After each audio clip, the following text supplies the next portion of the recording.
So I'm speaking with composer Greg Edmonson, who has composed some of the most recognizable and beloved music across films, TV, and video games. His scores to both Firefly and the Uncharted games are iconic in their own right and have proven to stand the test of time. Recently, Barnes & Noble just released an exclusive LP pressing of the Firefly soundtrack, and there's also an amazing LP set of Greg's Uncharted trilogy. Greg, thanks so much for speaking today. It's been a while since we last spoke, but it's so great to chat again. The pleasure is all mine. So I would love to kind of revisit your background and kind of your origin story, and how did you kind of get on the path to becoming a composer, and when did you start dabbling in when did you start dabbling in music, and at kind of what point did you decide, okay, I want to take this path to become a film and TV composer? Well, the world was a little bit different when I started, so I dabbled in music, of course, when I was a kid. And then I moved to Los Angeles in 1980, and I was working as a guitar player in the studios. I was not a big shot like, Larry Carlton or anything, but I stayed busy. Early on, I got an opportunity to write for Hanna-Barbera, Right, right, yeah.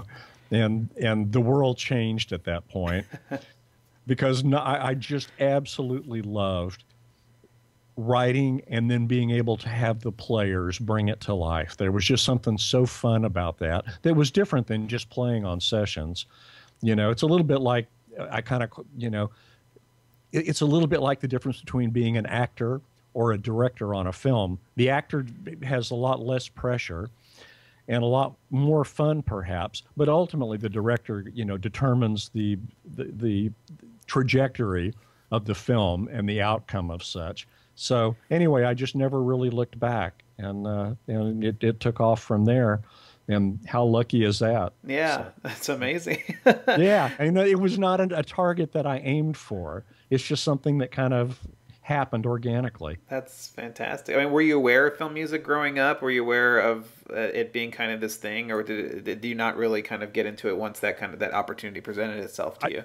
it, B, I was not nearly as aware as kids are today. You talk Right. to, I mean, they grow up with it and they go, listen, I heard Star Wars at age 6 and it changed my life.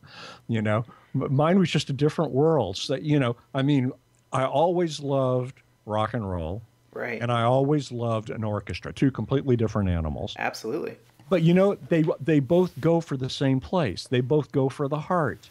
And so, when you're a guitar player, primarily at that point, you were doing lots of, really modern music. But, I don't know. And then once you start scoring, you kind of go, well, now I have a whole different, you know, palette to work with. I have strings and I have brass and I have woodwinds and I have orchestral percussion rather than a drum kit. So, I mean, in a sense, the tools are different, but again, you're going for the same target. So it was kind of an easy transition. I studied once I started. I studied privately with Albert Harris for years, Right. Yeah. who was kind of like the cat here in town to study with. He was fantastic, and so I had ground to make up, just to get my chops up to speed. But that was Right. fun. That was fun too. So I look back with nothing but gratitude. Absolutely. I am so thankful, and I'm thankful that I moved to Los Angeles, because had I not at that point, it wouldn't have, none of that would have been available in Dallas, where I was from. So Right. So, I mean, growing up in Texas, what was the music scene like, and the culture kind of surrounding it? And you mentioned kind of rock and orchestral music. Was there kind of, I mean, Texas right now is such a huge music scene currently. What was it like kind of back when you were growing up?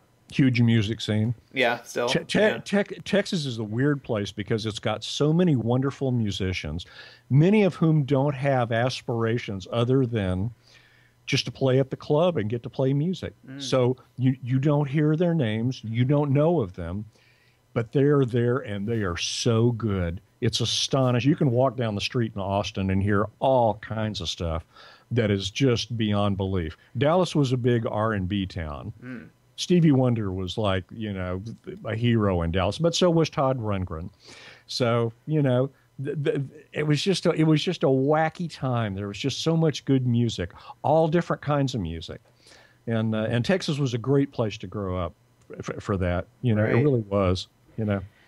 But I'm glad, but again, you make the transition, and Los Angeles. I am always so amazed by the players in Los Angeles. They are so without peer. Maybe London, and I've had the privilege of working at Abbey Road, and the players were magnificent. But the LA players are just so good. It's astonishing how good they are. I went to a session the other day and just sat in on it, and they sent the strings home because they were finished. And I was sitting out there with Murray Adler, who's the Fox contractor, and the brass guys were just doing brass choir stuff, and it was so perfect. Every vibration was just perfect with the other horns. And I asked Murray, who was the premier of violinist in town for years and years and years, and Elmer Bernstein's concertmaster before he became Fox's contractor. I said, "Do you ever get tired of this?" And he said, "No, you can never get tired of something that good." And he said they don't even know they're playing great. They're just doing what they do every day. Wow, that's amazing. Yeah. Yeah. Well, you brought you brought your personality and kind of your background to LA, and you got to work with it a little bit, kind of touching on some of your projects now. As you got to work on King of the Hill, which is and kind of infuse kind of that Southern sound in there. What was it like working on that series? Fantastic. That was done by Mike Judge. Yeah. Who, by the way, is a Texas guy. Really, what he was doing was revisiting his childhood, right? Which is why on King of the Hill, this was good, and this was good for the music too. He always wanted you to laugh, but he wanted you to laugh at the script and at the voice acting, never at the actual people. So the music was never jokey. It was never goofy. It was never cartoony. Not the cartoony's bad, but you know what I mean. Absolutely, yeah. You were never making fun of the characters. So really, it was like writing a drama in a certain sense. Yes, it was lighthearted. It was, you weren't writing, Bernard Herrmann, but that stuff's so over the top. I listened to Dial M for Murder the other day, and it's like, I'm going to the other room, boom, boom, boom, boom, boom, boom. I was watching Shadow of a Doubt recently, and that was it's very similar. It's just a different style. Styles have changed, but they changed with acting too. I'm going off on a complete tangent here. Yeah, sure. But why not? You can cut it out. There's a documentary called "Speak to Me, Marlon," and it's Marlon Brando essentially chronicling his own life, and he talks about when he started acting in the 50s and how he thought he was nobody and would never amount to anything. And he said the styles changed and method acting came in because everything was so overwrought.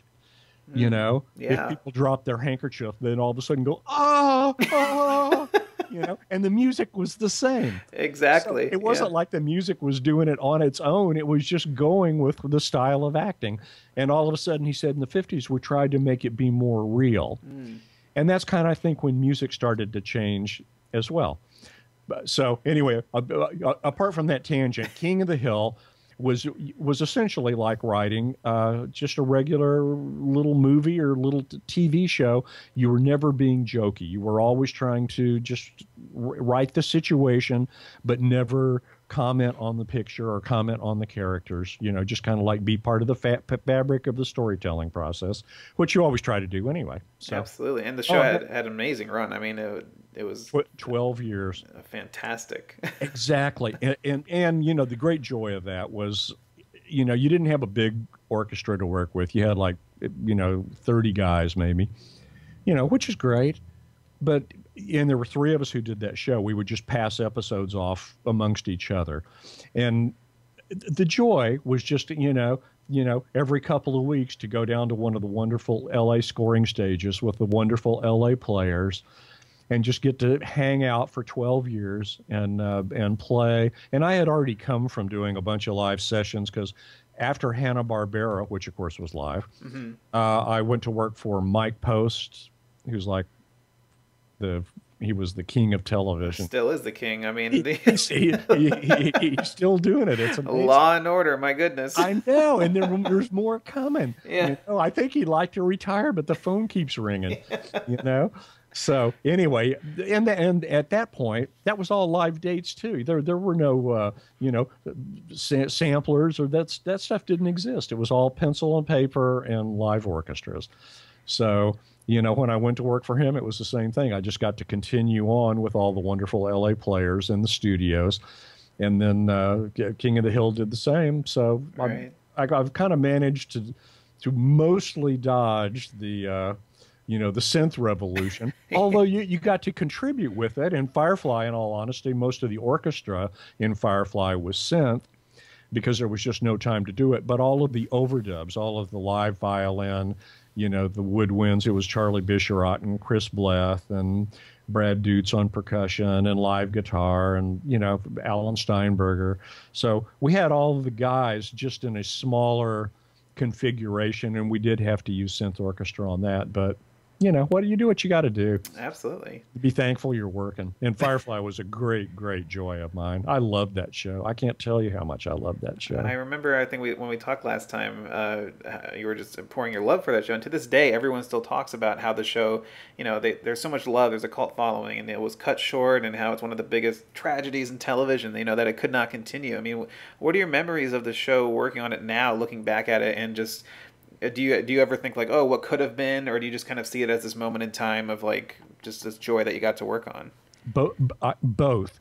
Yeah. Exactly both of those things. It was, this is another little aside. I went and spoke to a high school, Polytech High School, which is next to Caltech. Mm-hmm. So it's where all the scientist kids, go to high school. The other day, and they had me on the stage with a famous actress and a famous sculptor and a famous photographer. And when they did the Q&A afterwards, remember this was a high school. Right. When they did the Q&A afterwards, the only thing people wanted to talk about, the only questions they asked about were Firefly and Uncharted. And I thought, God, it's kind of embarrassing that they're not asking anybody else any questions. But how do these high school kids even know about Firefly? But right. People continue to find it. It's weird. It's a strange phenomenon that's unlike any other project I've ever worked on, I think. And I don't know. I mean, most of the time a TV show dies and people go, hey, I really like that show. Oh, well, time to find a new one. Right, see you later. This one stays alive, and it's really wacky, but I absolutely love that show. When I got that gig, I thought for sure I was working for 10 years. I looked at the 2-hour pilot and I said, I have hit the gold mine. 10 years before I have to look for another gig. Right. How wrong I was. It's much closer to 10 episodes. But, it was a fantastic experience. But because you know how TV works. Absolutely. You start, you got a script. Josh did the 2-hour pilot, which was a $10 million pilot. Wow. Which is still a lot of money. That's still, yeah. Exactly. And Fox looked at it and said, we're not going to show it. This is just not what we want. I think what they always wanted was an action show. Just trying to think of the real polite way to say it. An all-out action show. Yeah, something like 24 or something that... Just nonstop action. Right. And what Joss wanted to write was this interesting thing with shifting allegiances and moral conundrums and human beings that were flawed but ultimately did the right thing in the end. We're really kind of like we all are as human beings. Yeah. And he wanted to write something like that, the human condition, because it's far more interesting. And it could have some action in it too, but that was not the bulk of the story. So he created this world with these 9 main characters because he knew that with that many characters, you could have story arcs that would go almost like fireworks shooting into the sky. Right. And you wouldn't have to repeat yourself over and over, like if the show has only a single conceit and every single week you got to find a new way to try and do it. Right. This could have gone forever. But anyway, Fox said, we're not going to do the pilot. So you start shooting in July, let's say. And back then, everything went on the air in September. So it went on the air. And then just like now, the World Series came. And Fox said, hey, by the way, we have the World Series. We're just going to pull the show. Oh, we'll be wow. back. We'll be back whenever the World Series is over. And they just everything that you could do to kill the show got done. So I know what the show could have been because once the show went on the air after the World Series, everybody began to see what really was working well and what was working less well. and you just made all the notes and said, you know what, when we get to the second half of the season, we will address all these notes. And if we get to the start of season 2, we will be firing on all cylinders. The same was true with the music.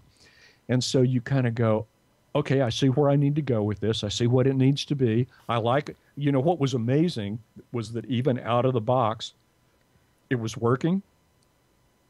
And so you kind of go, that's amazing. Now, where could we go with it? Right. That could be so cool. And that's the unknown. And that's the thing that you go, what could have been? Because everybody was just finding out who their character was and what was working. And really what was working for me was anytime the cast and crew was on the screen, it was magic. It was magic. I mean, it was the chemistry between them was amazing. I mean, it was perfect. Yeah. And let's give Josh credit for that. That was his casting. You know, every single character owned that role. You couldn't see anyone else in the role. And there were so many adult situations, and I mean that in the good sense, people who said one thing and actually meant another. You know, like if people know the show, Mal and Inara absolutely loved each other, but he couldn't say it. He could not say it because it made him too vulnerable. Right. And you kind of go, there's so many places you could go with that would be wonderful. And they went to a few of them, but they just got started, you know? So anyway, so I loved it as a moment in time. I love it still. But I also love and I mourn for what it could have been, because I know how it would have evolved and I know how it would have changed. Right. And I know how much money Fox would have made with it. I think it was such a different. Yeah, today I feel like it would have survived because of the way television has changed. Back then, you know, you switched the air date or the air time and people couldn't find the show, but now, you know, people find it on Hulu, on everywhere. So I think it would have been such a different thing now, for sure. Exactly. I will say, I think this is the golden age of television now. There's so much great stuff out there. Amazing. Yeah. I mean, that's where all the creators, all the auteurs are now in TV versus film. So it's, and then, you know, Joss went to do Avengers and, you know, knocked it out of the park. And then he tried to create something there, and you know, I think he dropped out of the second one because it was too much after the second one, because it was just it's a lot different ball game for sure. I think I mean I can't speak for Joss. Oh yeah, of course. But I think he loves to just like Firefly, he loves to tell human relationship stories. I think that's something that really is in his heart, and something that he does really, really well. Like, for instance, if you look at Firefly, this is just an example. Mm-hmm. You had 5 women characters. All of them were very strong women, but in different ways, completely different ways. And none of it was comic book. And I don't mean that like Avengers, but none of it was comic book. Right, they were just strong people in different ways. And it was so interesting. And he's able to draw those kind of human things. And when you can do that, there's just nothing more interesting than human behavior and human relationships. It's really, you know, quite fantastic. And he does that so well. And some people don't do that at all, that I think he longs to, you know, even if he was doing an action flick, to put that in there. Right, yeah. So you know, I mean, do superhero movies want that? Well, I don't know. I don't know. Probably less than, you know, than some films. So you never know. Right. But, you know, you'd have to ask him, and, you know, I'm sure he'll tell you. but I know that I just know that speaks to his heart. Absolutely.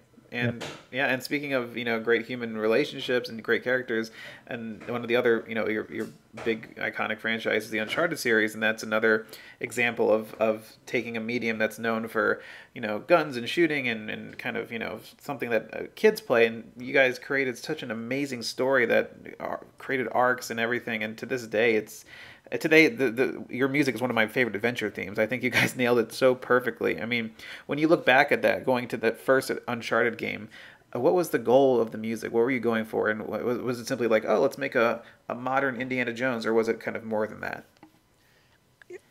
You know, it's so convoluted. There is no easy answer to this. Mm-hmm. I had never done a video game before. Right. So when they called me to do that, I in essence turned it down, because I didn't know if I could do them a good job. I did not know what was required to make a video game work. And Amy Hennig was the person who created Uncharted. She's absolutely a genius. Oh, brilliant. She's amazing. Yeah. She really, really is. And so her goal, and she just told me her goal. She said, "Listen, my goal is to write a game that could maybe draw in people who don't play games. So if you just want a game where you shoot people and you wear armor and you kill things, there's already a lot of that out there, and it's really well done." So she wasn't in any way, casting aspersions on that. She just said, "I want to do something a little bit different." So if they're all wearing armor, I think, "Oh, I want my guy wearing a t-shirt. And let me see if I can pull people in and try and write some characters that they actually care about and cast it with really good actors. And then let's see if we can make something that people can get involved in." And at that point, even though I'd not done a game, I said, "Listen, I'm on board for this. I totally am, and you guys are just going to have to guide me through and help me." Mm-hmm. And because all I know how to do is what I know how to do. I really, am not terribly interested in writing music that loops every 8 bars. Right. Yeah. That's just not. It's not what I do and not what I know how to do. And there are guys who know how to do that really well. It's just not me. But they said, "Well, don't do that then. Just, you just write stuff and you will learn as we go along, and we will learn, and we will all find a way to make it work." And I said, "Fine. If I get too far out of bounds, then just tell me, reel me in, and we'll make it work." So I think on the first one, we were all finding our way. They were finding out what made the game work. I was finding out musically what made it work. The other people, Naughty Dog, already knew what to do. They knew how to make an amazing looking game. But after the first one, everybody just kind of said, "Now we all know exactly where we are." And one thing that's interesting on games that's really different from TV and film is that TV and film, the way that you do it doesn't really change. Mm-hmm. You may have a new camera, you may have a red box camera instead of a 35 millimeter, but the process is still the same. You get a script, you storyboard it, you cast it, you then have a certain amount of days that you shoot. You go shoot it, you edit it, and then you do post, and then you toss it out there and hope that it works. So the process is really a little bit unchanged. Video games, because they're technology dependent, change drastically because they now are not putting them out every 2 years and are now waiting until they think they can do another really good part of the franchise, which sometimes is 4 years, right, or three or 4 years. But the idea is not just to crank them out so you have a sequel, but to do something that's worthy of being cranked out, or at least you try. So the technology changes tremendously, and what you can do graphically, what you can do with the music, well, all of those things change, in an unbelievable manner over that period of time because the technology just becomes so much more sophisticated. So by the time we got to Uncharted 2, everything was firing on all cylinders, and I think that game raised the bar of the whole gaming industry at that point in time. You look at the graphics compared to the graphics that were of the period, and everything was magnificent on that game. Oh yeah, they pushed the boundaries of the PlayStation system and everything. I mean, it was just you got lost in that world. I would watch them as they got to whatever they call it. I don't know what they call it, Gold Master or whatever, where you're finally getting to where you're finished.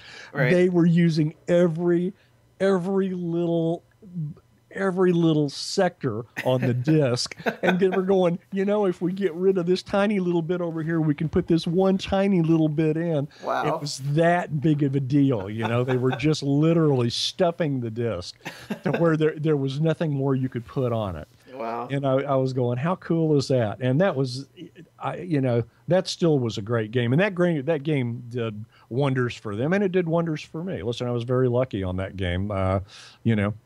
Just in as composers, kind of get to ride with the project. Right. And that project did really well. So at award season, I luckily did really well because I was on the project. You know, but I'm really proud of the music that was on Uncharted 2. I think I wrote better music for Uncharted 3, but I say better. It's hard to quantify that. Absolutely, yeah. I mean, I think they're all special and different. I mean, what I love about the three games is that you kind of continue to evolve that music, and you got, since the characters went to different locations and different tombs and different kind of mythical type things was going on, supernatural stuff. You got to play with a lot of cool cultural music, like throat singing and all this stuff. And was that was fun to kind of research that stuff and kind of put that into play from all these different world types of music? Yes, and it was fun to use. The one you mentioned, the throat singing, was when we were in Tibet on Uncharted 2. Right. And I got to use these giant temple horns and all these really cool things that you would never, ever get to use otherwise. Yeah. I started doing the ethnic thing on Firefly because Joss's vision in Firefly was that all the cultures were thrown together in this giant, for lack of a better word, melting pot. They were just all thrown together in this post-apocalyptic world. Right. And so I started using all this ethnic instrumentation, just mixed in with Western instrumentation, just because you could, and because it was fun, and because it gave it a different color. I never tried to be really exactly authentic to the place. I did sometimes, but not all the time. Mostly you just tried to give an exotic feel to things so that you were saying we're not in Kansas anymore. There's an exotic flavor to it. But then sometimes, like for instance, if you were in Tibet, the throat singing is specific to Tibet. Absolutely, yeah. The temple horn specific to Tibet.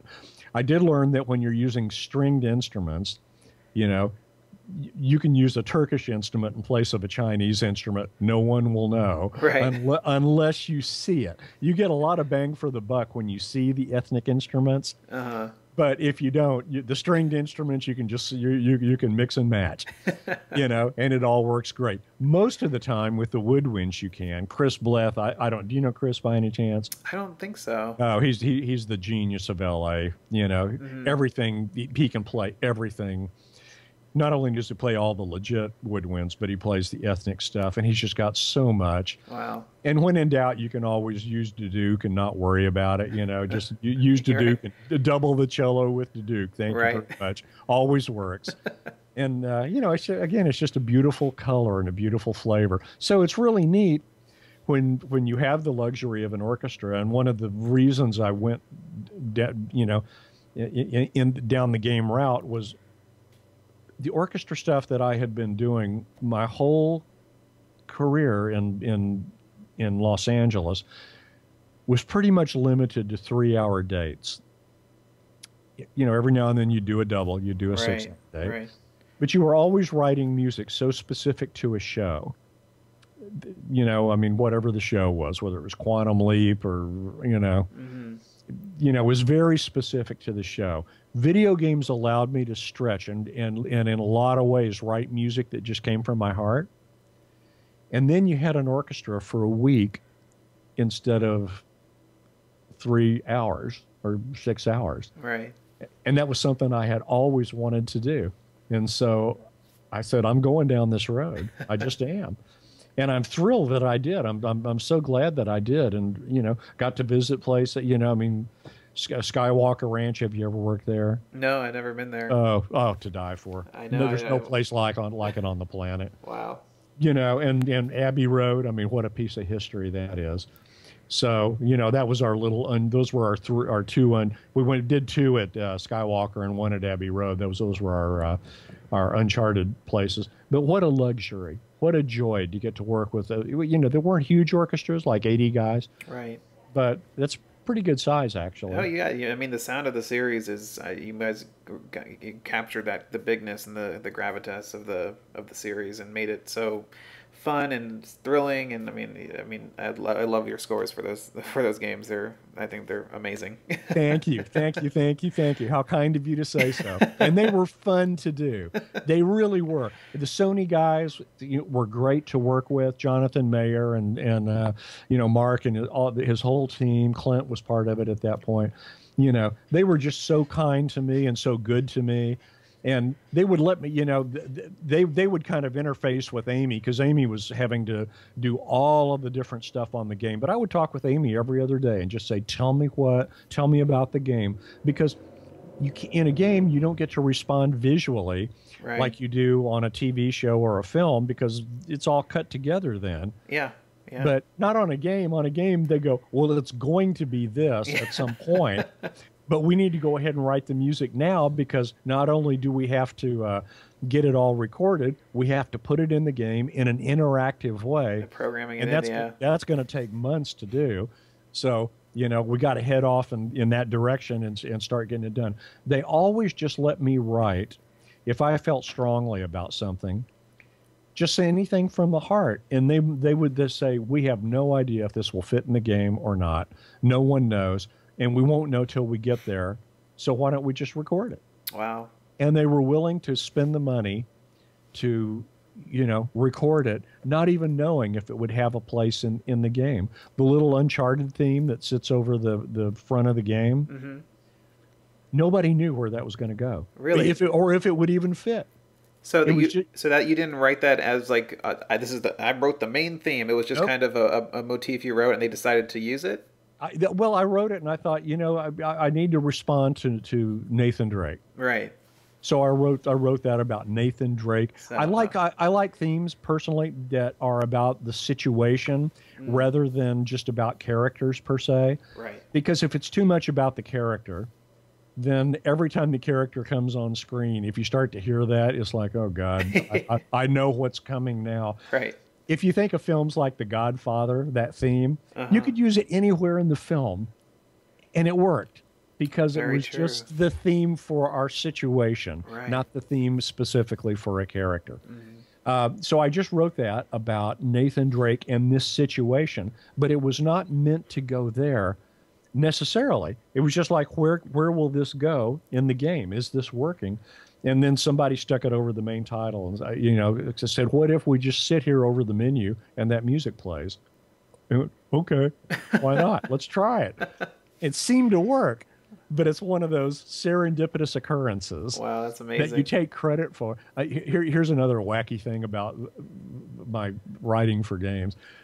If they say write a 3-minute cue, rather than writing a solid brick of 3-minute music without a break, I would always write in like maybe 45-second increments and then build to some sort of a crescendo, shut up, so there's a break in between stuff. And when you do that, every time you do that, you accidentally catch some piece of action. It's all totally by accident. Wow, yeah. People would come to Sony and say, how in the world did you program it so that it would catch this? And you hate to tell them the truth. You go, listen, if you play the game again, it won't happen in the same place again. It's just a happy accident, but it worked well because it made people feel like that when they were playing the game, the music was working with them. Right, yeah. It wasn't dictating to them. It was working with them. And so that was just a happy accident. And again, once we discovered that, we said, oh, let's continue that. Let's not stop doing that because, people like it. And it also gave Sony a chance, because they're having to stretch 2 hours of music into a 10 to 14 hour experience. Right, right.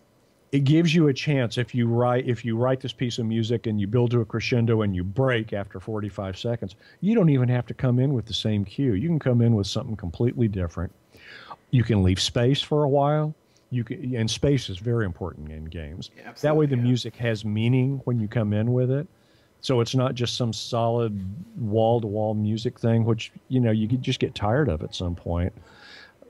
But it just allowed you to do all these different things, and it made it easier to stretch the 2 hours of music into a 14-hour experience. So, we learned from that and really did that. Especially starting with Uncharted 2 and into Uncharted 3, that was the MO because it just seemed to make everybody's life easier. Well, it's It definitely is a lasting legacy, and I know I did want to ask you a little bit about, because we know what happened where Amy, she left Naughty Dog, and Uncharted 4 kind of went on with the new team, and Neil Druckmann kind of took over. And I wonder how you felt about feeling having a, it just happens in the business, but having another composer kind of finish what you started. Did you ever take a look at Uncharted 4, or did you not want to look at Uncharted 4 to see what Henry did, or is that something I'm trying to get your opinion on that? I mean, I had this same thing on Firefly. Right. David Newman did the film. Right. Yeah. I prefer to look at it this way. I'm thrilled for the opportunity that I had. I absolutely loved doing it. I'm proud of the work that I did. So rather than look at the part that I didn't do, I'm just going to move on. It was a great journey. I loved the journey, thrilled by it. I love Naughty Dog. I love the Sony guys. I love Amy. And yes, those things, just happened. And, right. Have I looked at it? No. But I've never watched Serenity either, and it's not, I don't want to, I don't need to, trying to think of the right way to say it. I don't need to create a wound that I can then rub salt in. Right, yeah. So I just think about the parts that I'm really happy about, which I am. Mm-hmm. And by the way, those things they're not always what they appear. Firefly the movie doesn't have the same life that Firefly the TV show does. Absolutely. You see what I'm saying? So yeah. Who was the luckier guy? Well, I think I was in that case. Would I have loved to have done the movie? Absolutely. That would have been a great step for me, but it didn't happen. So I just look back and I go, I'm thankful for the parts that I had. I'm thankful for the work that I did. And it was a great journey. And I'm really kind of ready to see what the next step of that journey is going to be. So it didn't really bother me so much. I didn't lose any sleep over it. That's good. And Amy was gone. And Amy was for me, the heart and soul. I mean, she created that out of nothing. Absolutely. That was something that was a world that she made. So even if people continue on with that world, and that does happen, it's the world that she made. I'll tell you a wacky story. I went to a little BAFTA event with Ridley Scott not too long ago, and people were asking him about Alien, and he said, "Listen, I wasn't the first choice for Alien." He said, "I wasn't the second choice. I wasn't the third choice. I wasn't the fourth choice. I was the fifth choice for Alien." And people said, "Wow." And they said, "Why didn't you do the next one?" And he said, "Because they didn't ask me. Welcome to Hollywood." That's it. That's it in a nutshell. So, hey, listen, did it hurt his career? Not really. No. He's done pretty well for himself. So you just look back and I think the key is just to be thankful and to be grateful that you worked with such talented people and that you had the opportunity to do it, to be involved. I mean, there's so many people who would have been, done anything to be involved, and you had the absolute good fortune, or divine providence, or however you need to look at it, to be involved with those projects. So at this point in my life, gratitude is far more important than anything else. Well, and that makes the most sense to me. And it keeps my heart happy because I'm happy. I mean, my heart is happy and I am happy. Are there things I would change if I could just write the script myself? Yes. But you understand my point. Absolutely. Yeah. If you mostly just are thankful, I mean, man, if you survive the music business in Los Angeles, and at some point you can say, I made my living writing music, and I still live in Los Angeles. Do you know how lucky that is? People always you can always find somebody who makes more money than you, or, lives in, Bel Air and you don't. But, I think just to say, listen, I got to do what my heart's dream was on whatever level. Absolutely. And I got to do that work. I think that just makes you so lucky. And so that's the way I look at it. And that's the way I look at Uncharted. And that's the way I look at Firefly. And really, that's the way I look at King of the Hill. I go, could I have picked 3 more interesting projects among TV shows or video games? What would I have picked? I think that's that's what I would have picked. Well, I'm So for glad you me, picked them. I mean, we're thankful as listeners and as consumers of the music. So I mean, going on the journey with your career and everything has been such a pleasure for me, at least. And I know I'm speaking for a lot of people that share the same sentiments. So, Greg, I mean, it's fantastic what you've done. well, very, very kind of you to say. And listen, I trust and I absolutely hope, and I'm surrounded by such a team of supportive people. It's just astonishing, And I will just mention a few of their names. Erin Collins at CSAC, you could not have a better friend than her. Mm-hmm. Doreen Ringer, do you know Doreen? Yeah, Doreen, of course. Love Doreen. Love Doreen. And even though I'm now at CSAC, she's been supportive. She's been a dear friend to me. Greg O'Connor-Reed. Greg is the best, Beth Krakauer, Oh, I love Beth. She was at my wedding. You see what I mean? You see, some of the same people, and you love some of the same people I do. I am surrounded by those people, and they have been so supportive, and how lucky is that? How fantastic is that? It's a great community to be in. I think that it's really unique, especially being here. I mean, I know a lot of people are listening from around the world, but to be in this community in Los Angeles, and it's a family. It's a very family feel for sure. I will say one thing about the game composer community that I find to be a little bit different from the film and TV community. The game composers are unbelievably supportive of each other. It's just astonishing. And it's not that other people aren't. It's just that those other projects are so time intensive. Right. That you don't have time to go hang out and have dinner with anyone. Right. You're too busy trying to get the next queue done, because it's that kind of a schedule. Yeah. The game thing is more elongated. And I've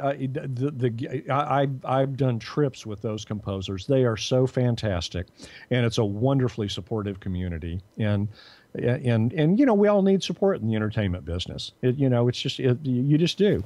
I mean, everybody gets told no, and everybody gets things where you just need to be surrounded by supportive people. And I am. And I didn't mention my agent John Tempero, who's been fantastic. I actually love him as a human being.